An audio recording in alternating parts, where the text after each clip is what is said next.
जी अस्सलाम वालेकुम दोस्तों साथियों, आपकी मेज़बानी का तस्लीम हाजिर है रिस्क फ़िक्र प्रोग्राम लेकर। हमने एक अरसे के लिए थोड़ा सा इसको बंद रखा था कि ताकि हम जो पुरानी बातें हम सीख सके हैं वो उसको अपनी ज़िंदगी में अमल में लेकर आएँ। तो लोगों के पुरज़ोर इसरार पर दोस्तों और साथियों कि आप दोबारा से वो एक सिलसिला जो चल रहा था वो शुरू कीजिए, तो हमने वो शुरू किया है। तो आज का सवाल बहुत अहम है।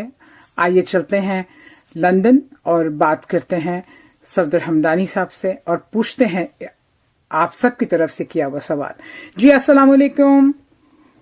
अस्सलाम वालेकुम डॉक्टर निगत नसीम साहिबा। जी सलाम से आपके सुनने वालों और देखने वालों को लंदन से खाकसार का सलाम पहुंचे। वाकई बहुत दिनों के बाद मुलाकात हो रही है और इसकी बहुत सी वजूहात हैं। कुछ दीदनी मसरूफियात हैं, कुछ नादीदा मसरूफियात। बहरहाल इसी बहाने शुक्रिया भी अदा करते हैं आपके सामईन और नाजरीन का कि हम फकीरों की तालिब इल्मों की बात को गौर से सुन लेते हैं। अल्लाह उन्हें सलामत रखे और हम इसके फिक्र इसी तरह से मुस्तहिक लोगों में तकसीम करते हैं। आमीन आमीन। जी सर, आपके सामने जो है वो दुनिया के हालात हैं, पाकिस्तान की अंदरूनी हालात हैं, मुसलमानों पे छाई हुई गम की और दुखों की बदलियां भी सब हैं। मैं इस पर बात बाद में करूंगी आने वाले दिनों में।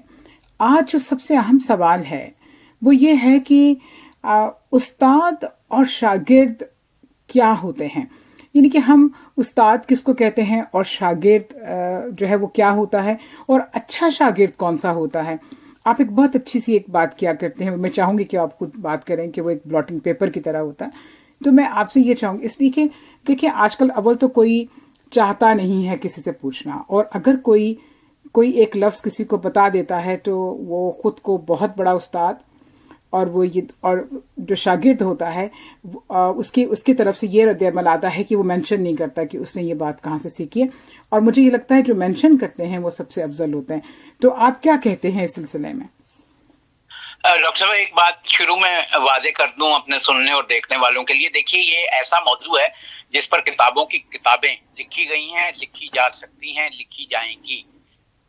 और मेरा अपना जी ये चाह रहा है आपकी इस तमहीद को सुन के कि हम इसको एक प्रोग्राम तक न रखें। इसी मौजू पर 2-3 प्रोग्राम जरूर करें, कोई 10-15 प्रोग्राम नहीं, 2-3 प्रोग्राम जरूर करें। उसकी वजह यह है कि हम अपना प्रोग्राम 4.5 और 5 मिनट के दरमियान इसलिए रखते हैं कि जिसे हम सस्टेन लिसनिंग कहते हैं, कि जब तक ज़हन बेदार रहता है और यकसुई से आपकी बात सुनता है, वो 3 मिनट से मैक्सिमम 5 मिनट तक का वक्त है। इसलिए जो 2-2 घंटे के वाज हैं वो इसीलिए लोगों के दिमाग में फिट नहीं बैठते हैं। ये नशरियात की दुनिया का उसूल है जिसे आम जिंदगी में हम लोगों ने मुंतबिक नहीं किया है। मैं आपके सवाल से पहलू तही नहीं कर रहा, लेकिन उसकी बुनियाद रखना चाह रहा हूँ। जैसे आज का प्रोग्राम हम 4 से 5 मिनट के दरमियान करेंगे, तो उसमें यकीन करें आपने अपने सवाल में जो 4-5 गोशे मुंतखब कर लिए हैं, आपने अपनी तरफ से एक ही सवाल किया है, लेकिन इस सवाल के अंदर 5-6 बहुत बड़े सवालात हैं। तो इन सारों के जवाबात अलग अलग करके देंगे ताकि हम कम से कम अपनी सतह पर जितना इल्म हमारे पास है, जितना उस अलीमो बसीर ने हमें अता किया हुआ है अपने करम से, वो किसी बुखल के बगैर, किसी कमी के बगैर दूसरों तक पहुंचा सके। तो इसलिए इस मौजू पर एक से ज्यादा प्रोग्राम करेंगे।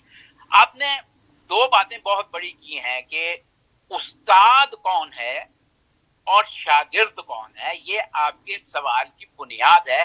उसके आगे उसकी बाकी जुजियात है कि अच्छा शागिर्द कौन होता है, अच्छा उस्ताद कौन है, हम शागिर्द को जो ब्लॉटिंग पेपर कहते हैं वो क्या होता है। इसकी वजाहत अगले प्रोग्रामों में इसी तरह से हम करते रहेंगे। बहुत मुख्तसर तौर पर भी अगर मैं ये कहूं तो उस्ताद अपने अहद का, अपने जमाने का, अपने दौर का नबी और पैगंबर होता है। मैंने दोनों लफ्ज इस्तेमाल किए हैं, नबी भी कहा है, पैगंबर भी कहा है। पैगंबर आम लफ्ज है, मैं, आप, हम सब पैगंबर हैं।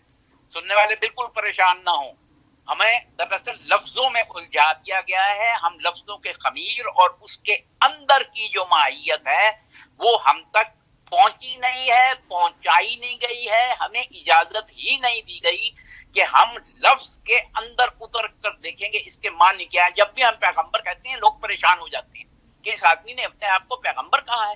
پیغمبر ادنا ترین درجہ ہے پیغام پہنچانے کا.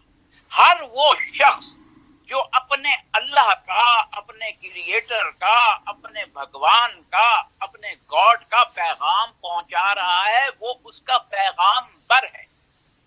نبی میں یہ فرق ہے کہ اللہ نے اسے ایک خاص وقت کے لیے ایک خاص سرزمین پر ایک خاص ہدف کے ساتھ بھیجا.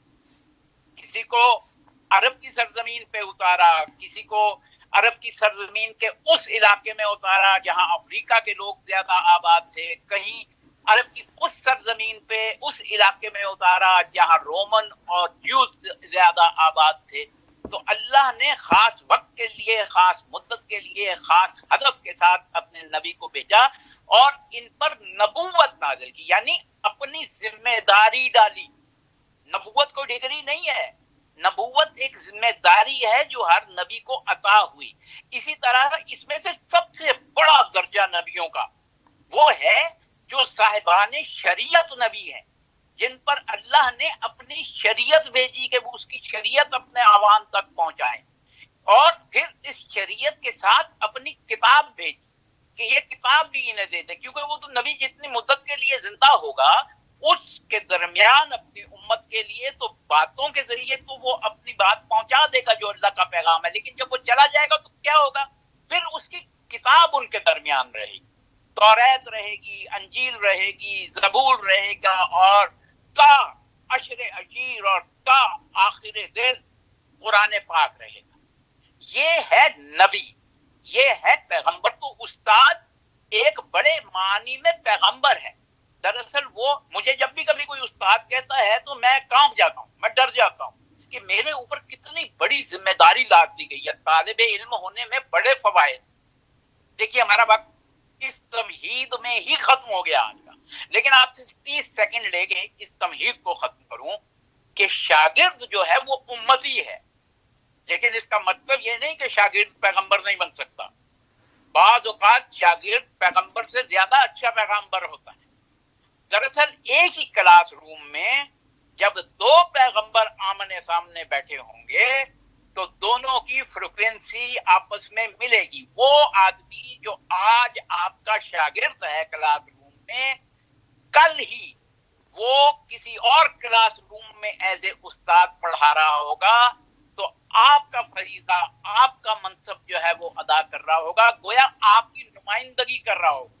جس طرح آپ اپنے سے پہلے پیغمبروں کی نمائندگی کر رہے ہیں، اس طرح آپ کا شاگرد آپ کی نمائندگی کر رہا ہوگا. تو گویا استاد عام معنوں میں ایک پیغمبر ہے جو اپنا پیغام دوسروں تک پہنچاتا ہے. طالب علم ایک اچھا سامع ہے جو آپ کی گفتگو کو سن کر اسے ہضم کرنے کی کوشش کرتا ہے. آج کی گفتگو کو اس فکرے پہ چھوڑتے ہیں کہ استاد کی گفتگو کو ہضم کرنے کی کوشش کرتا ہے. اگلے پروگرام کو اسی فکرے سے شروع کریں. جی بہت بہت شکریہ. جی دوستو، یہ تو تھا کہ استاد کی تعریف اور شاگرد کی تعریف. اب ہم اپنے دوسرے پروگرام میں ہم آپ سے جو ہے مفصل اس بات کے بارے میں پتہ کریں گے کہ آخر شاگرد کی اور کون سی ذمہ داریاں ہوتی ہیں. تو مجھے اجازت دیجیے، انشاءاللہ ہم اگلے ہفتے پھر آپ سے ملاقات کریں گے.